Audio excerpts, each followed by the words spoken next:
Alors bonjour, en ce qui concerne le TP du langage SQL, le quatrième TP. Alors j'ai installé Oracle, voici le raccourci vers SQL+. Je fais un double clic, il va me passer vers l'SQL, il me demande d'abord une authentification. Je m'identifie par un nom utilisateur, username, puis il va me demander le mot de passe. Le username, avec l'outil qu'on a utilisé, c'est système. Vous tapez le mot de passe, c'est celui que vous avez défini lors de l'installation. Donc, je vais mettre mon mot de passe. Et il me dit que je suis connecté à Oracle, base de données Oracle, en G, etc. Alors, l'invite de commande, c'est à partir de là qu'on va saisir toutes nos commandes. En se connectant avec système, on est administrateur de cette base de données, qui veut dire on peut créer des tables, les modifier, faire des suppressions, modifications, ajouts. Et on peut aussi créer des utilisateurs et leur donner des droits d'accès à notre base de données. La première des choses, c'est la création de la table étudiant. On va voir comment créer une table. D'abord, je vais l'effacer, parce que je l'avais déjà installé. Donc, Drop Table me permet d'effacer une table. Je l'ai supprimée donc.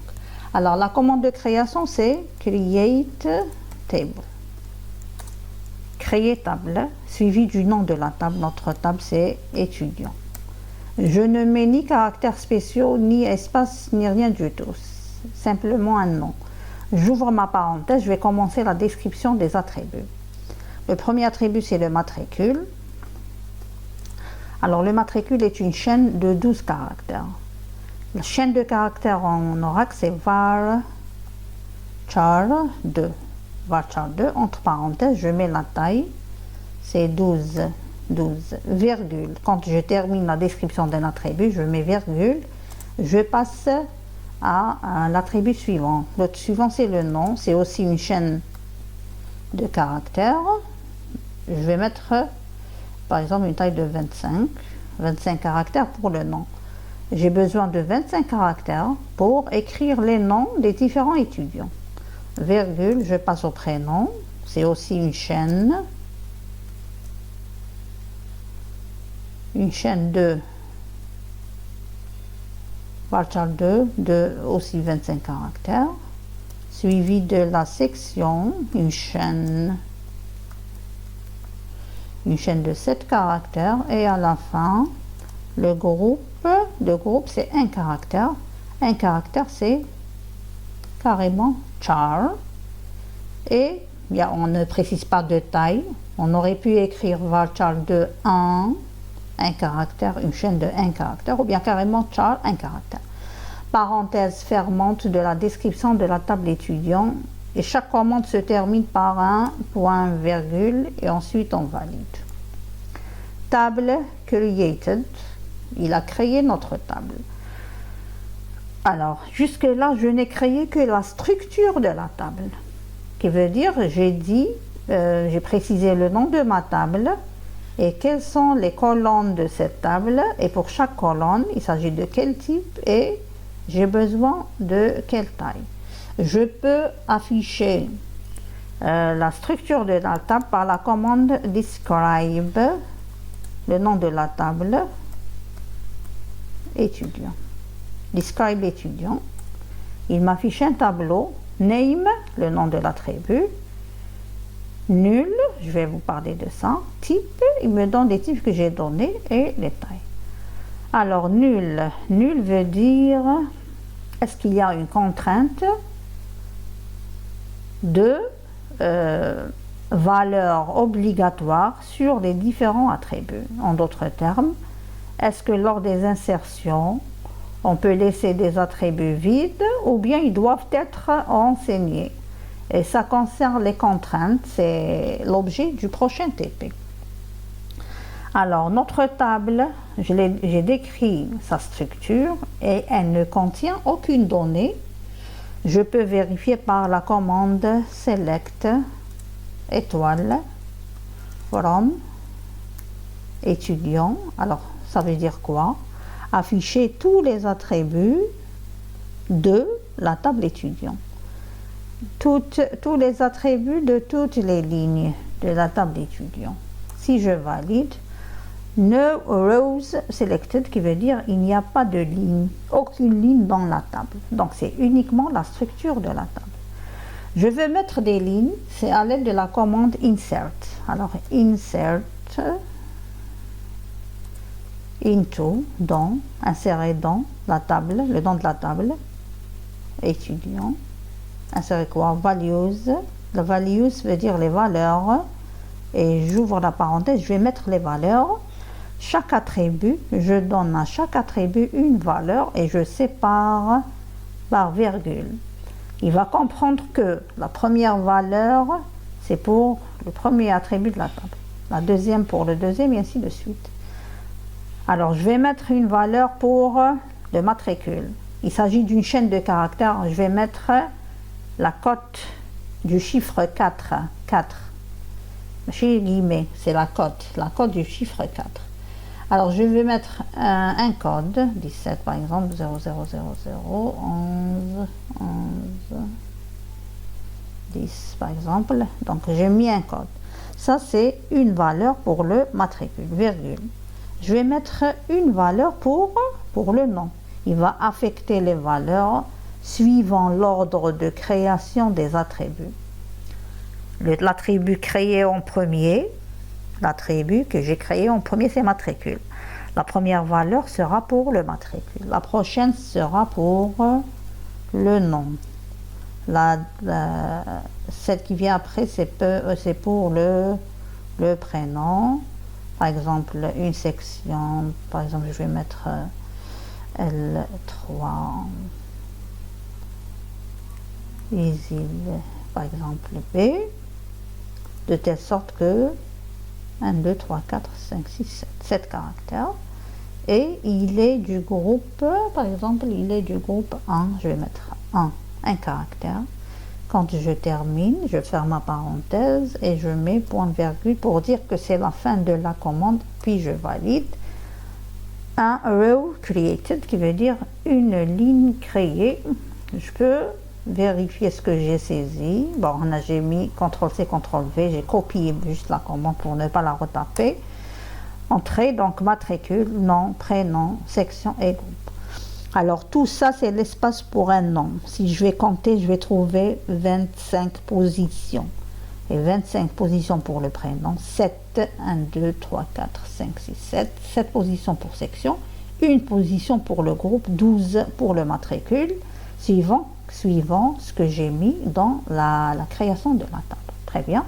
Je peux insérer un autre étudiant, donc je vais sélectionner la ligne, je vais juste changer les données. Je peux insérer le même étudiant. On peut insérer le même étudiant, il va l'accepter parce que bien qu'il s'agit du même matricule, mais lors de la description, on n'avait pas dit lequel des attributs est une clé primaire. Clé primaire, c'est une contrainte. J'ai laissé toutes les contraintes pour le prochain TP. Par exemple, je vais faire un petit changement ici. Par exemple,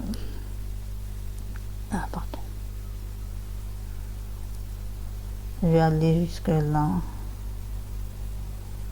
Par exemple, je vais mettre 12. Bon, c'est par exemple amer.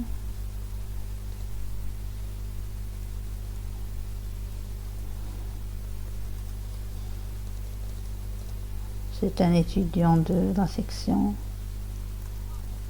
A4C. A4C, par exemple, il est du groupe 2. Voilà, j'ai terminé. Et je mets OK. Si je vais voir, j'ai quoi dans la table?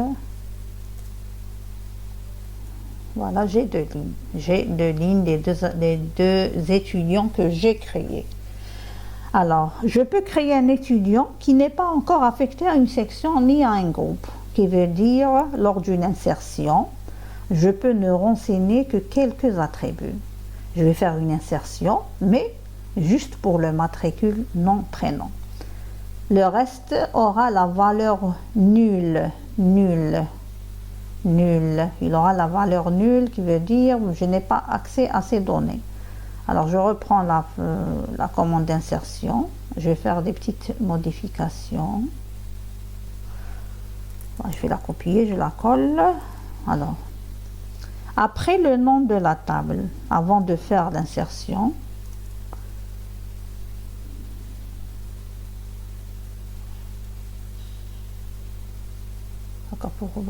pour mieux voir, donc après le nom de la table, parenthèse, je vais mettre les attributs que je veux renseigner.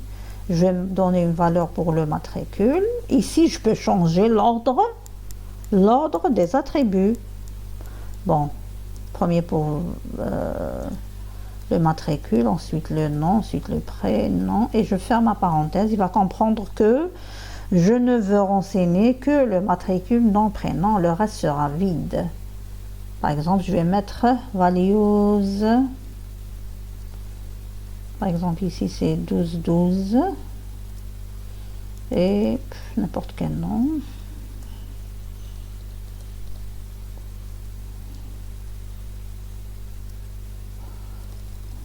Par exemple, je vais garder la même section, le même groupe. Pardon, il n'y a ni section ni groupe. Désolé. Ni section. Si je laisse, il va me dire qu'il y a trop de paramètres. Je vais laisser par exemple, juste pour voir l'erreur, une section et un groupe. Quand je valide, entrée, insert into error, too many values, ce qui veut dire il y a beaucoup de valeurs à insérer par rapport au nombre d'attributs que je veux renseigner. Je reprends ma commande, je vais effacer la section et le groupe. Par exemple, ici, bon, je ne dois pas préciser ni la section ni le groupe. Donc, le nombre de valeurs données doit être égal au nombre d'attributs à renseigner. 3 valeurs parce que je renseigne 3 attributs. Entrée. One row selected, created. Si je veux afficher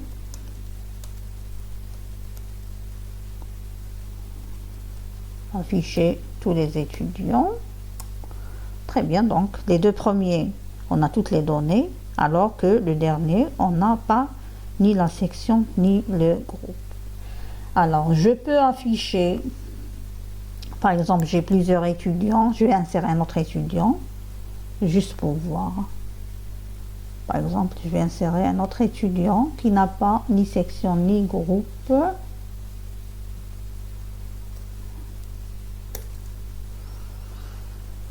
Par exemple, je vais donner une autre valeur ici. Bon. Je change juste le matricule.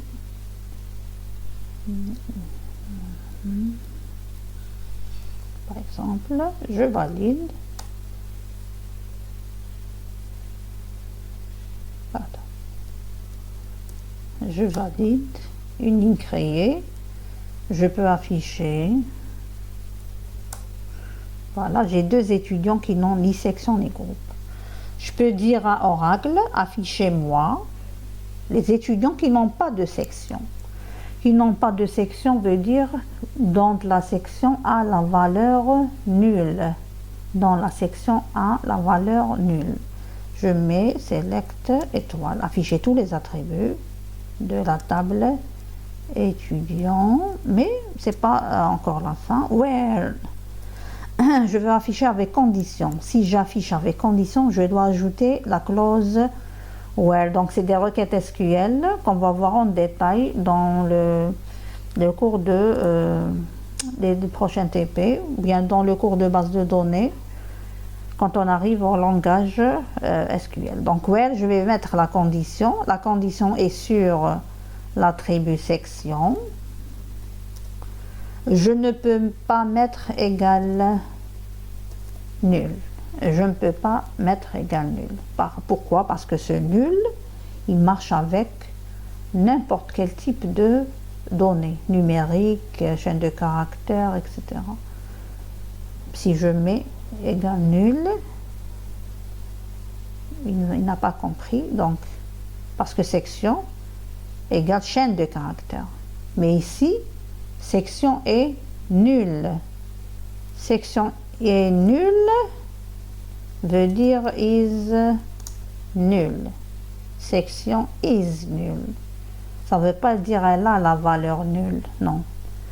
On n'a pas atteint la section.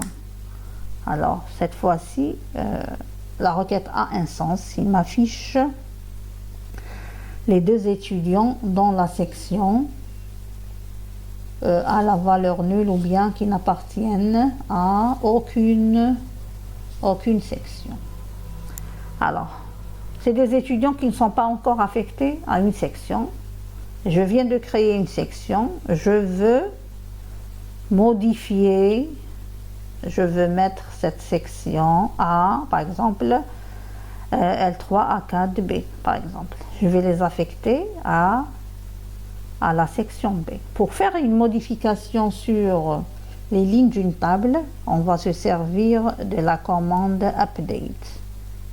Update, suivi du nom de la table. Notre table, c'est étudiant. Set, mettre. Je mets ma modification. Par exemple, je vais mettre section égale quoi? Une chaîne de caractères L3 A4 B par exemple.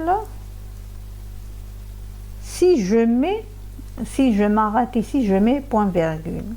Il va changer toutes les sections. Il va mettre toutes les sections à L3 à 4B. Si je mets where et je mets ma condition, donc il va faire cette opération pour les lignes qui vérifient la condition qui vient après where. Pour notre cas, je veux affecter ces deux étudiants à la section L3 à 4B, qui veut dire pour les étudiants dont la section est nulle, mettre dans section L3 à 4B. Donc, where section is null. Where section is null, point virgule. Deux lignes updated, qui veut dire deux lignes modifiées. Deux lignes, two rows updated. Deux lignes modifiées, je peux vérifier par un select étoile. Donc les deux lignes pour lesquelles on a affecté même le groupe. Et les deux dernières lignes pour lesquelles on n'a pas renseigné la section. Par exemple, je vais mettre cet étudiant dont le nom est XXX. Je vais l'affecter au groupe 1. Donc c'est toujours update. La syntaxe de modification, c'est update le nom de la table. Set, ce que je veux modifier. Je veux modifier le groupe. Je veux lui affecter. Donc, égal qui vient après set, c'est l'affectation. Groupe égal chaîne de caractères ou un caractère 1. Je vous ai dit que si je mets point virgule, donc tout le monde aura le groupe 1. Je peux l'essayer, point virgule. C'est 4 lignes modifiées. Il a modifié pour tous les étudiants, on peut le voir. Tout le monde appartient au groupe 1. Alors, je vais faire seulement pour cet étudiant. Donc, je dois ajouter, voilà, update, where, ou, nom, le nom, égale, chaîne de caractères, juste pour, je veux le faire juste pour le troisième étudiant. Je vais mettre le groupe, bon, il est déjà dans le groupe 1, Je vais le mettre dans le groupe 2. Je valide. Une ligne modifiée. Je peux voir il s'agit de quelle ligne. Il s'agit de la 3e ligne, donc dont le nom est XXX. Alors on a vu comment ajouter ces insert, on a vu comment modifier ces update. La dernière opération de mise à jour c'est supprimer, c'est delete from, supprimer de, on met le nom de la table étudiant. Supprimer de la table étudiant. Si je mets point virgule, il va tout supprimer. Il ne va pas écraser la table. Ce qui va rester, c'est uniquement la structure, mais on n'aura aucune ligne. Alors, je vais supprimer l'étudiant de nom XX, le dernier étudiant. Delete from étudiant. Si je veux supprimer certaines lignes, je dois mettre une condition après where. Ces lignes sont caractérisées par quoi? Je vais supprimer la dernière ligne, c'est là où le nom égale XX, donc where nom égale, entre cotes, XX, point virgule. Supprimez-moi l'étudiant nommé XX. Je valide one row deleted, qui veut dire une ligne supprimée. Je peux vérifier, il ne me reste que 3 lignes. Très bien, donc je répète, j'ai créé ma table, j'ai affiché sa structure et j'ai inséré des lignes. Alors la table, c'est le nom de la table, les attributs, colonnes, et les lignes, les tuples. Pour le moment, on a fait des opérations sur les lignes. On a inséré, on a modifié, par exemple, et on a supprimé. On a vu comment ajouter, modifier, supprimer des lignes. On peut faire des opérations sur les colonnes. Ça va toucher la structure de la table. On peut ajouter des attributs. Par exemple, je peux ajouter ici date de naissance, ou bien j'ajoute l'adresse mail. Je peux modifier les attributs qui existent. Par exemple, pour le groupe, je vais le mettre sur 2 positions. Il est sur une position, je vais le mettre sur 2 positions. Je ne peux pas toucher au nom. Pourquoi? Parce que chaque attribut est connu par son nom. Si je touche au nom, ça veut dire qu'il s'agit d'un nouvel attribut, donc je vais l'ajouter. Je supprime celui qui existe et j'ajoute un autre. Et je peux supprimer des attributs, on va le voir, donc je vais ajouter la date de naissance par exemple, je vais directement la supprimer. Alors comment ajouter? Comment modifier la structure de la table?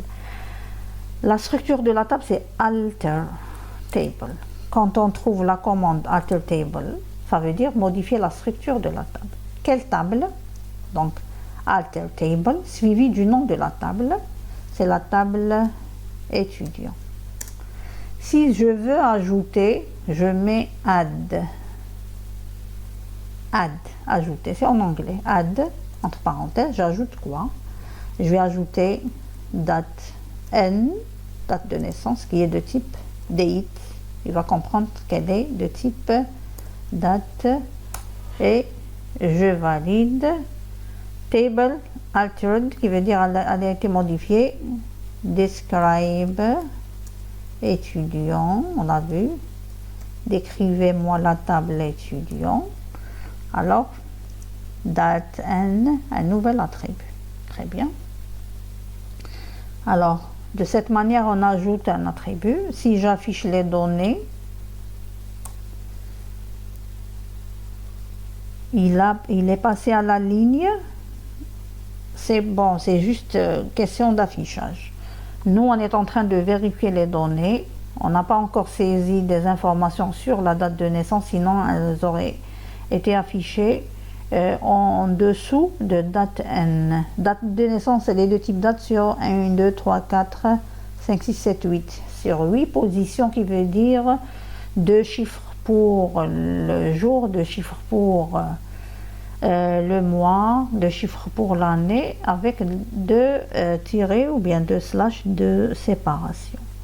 Je peux supprimer cette date de naissance, toujours avec la commande alter table. Alter table étudiant. Pour supprimer un attribut, c'est drop. On a vu drop table en premier, c'est pour supprimer une table. Pour supprimer une colonne, c'est column. Vous m'excusez, j'ai fait une erreur dans le document. Column veut dire colonne. Et je mets le nom de la colonne sans mettre les parenthèses, date n. Point virgule et je valide. Table modifiée.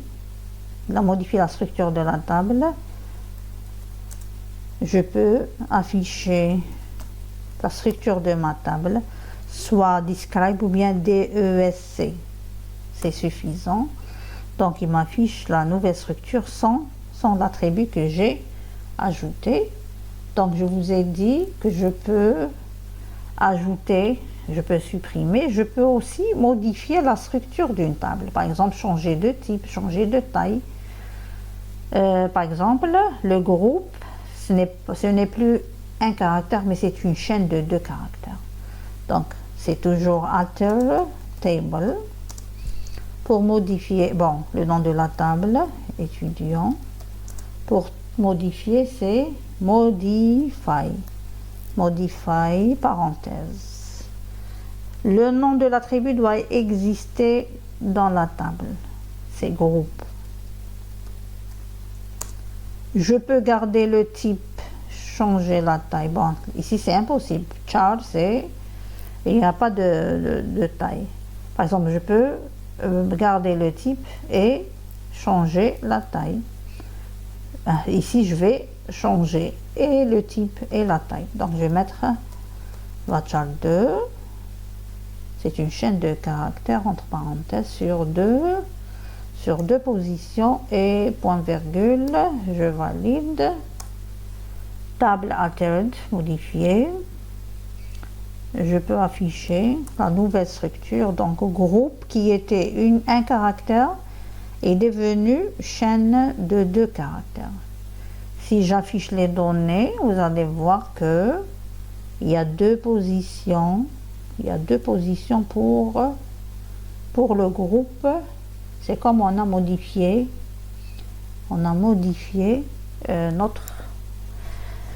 la structure de notre table, ou bien dans la structure précisément la structure de l'attribut groupe. Alors groupe, mais ici il affiche GR, c'est pas équivalent. Le vrai nom c'est groupe, mais il s'est contenté à la taille du champ, donc il a gardé 2 positions pour la taille de 2 positions, la chaîne de caractères sur 2 positions. Alors en résumé, on a vu comment créer une table, c'est create table, le nom de la table, create table, le nom de la table suivi des attributs, chacun le type et la taille, les attributs séparés par des virgules. Quand on termine, on ferme la parenthèse et on met point virgule. Pour afficher la structure de la table créée, c'est avec describe ou bien DESC, le nom de la table. Pour afficher les lignes de la table, c'est select étoile from, le nom de la table. Sans condition, il va afficher toutes les lignes. Avec condition, avec la clause where, il va afficher uniquement les lignes qui vérifient la condition. Pour ajouter des données, c'est insert into, le nom de la table. Si je désire renseigner quelques attributs, je vais les mettre après le nom de la table. Values, la liste des valeurs qui seront affectées soit suivant l'ordre de création des champs ou bien suivant l'ordre des champs qui se trouvent après le nom de la table. Alors, On a inséré deux tuples. Ici c'est compte. On ne désire enseigner que quelques attributs. Le nombre de valeurs doit être égal au nombre d'attributs entre parenthèses. On a inséré, donc on a vu comment afficher sous condition, where.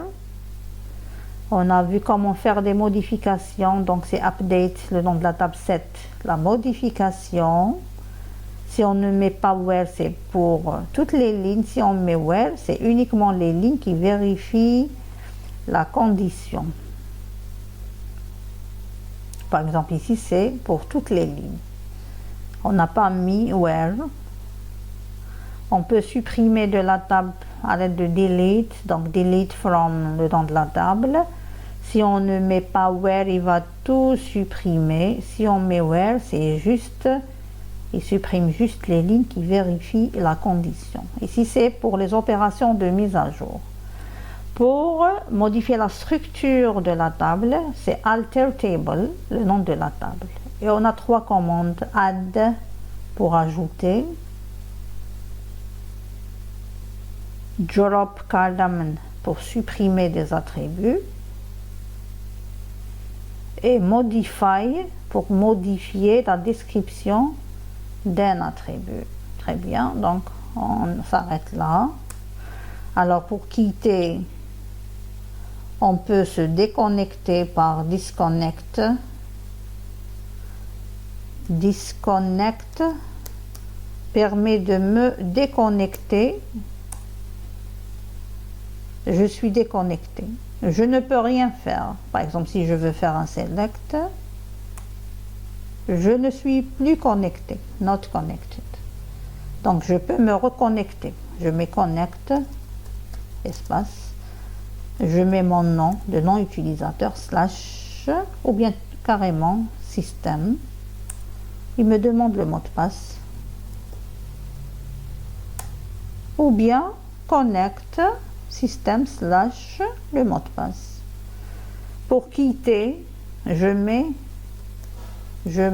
quitte. Donc on se voit dans le prochain TP, Inch'Allah.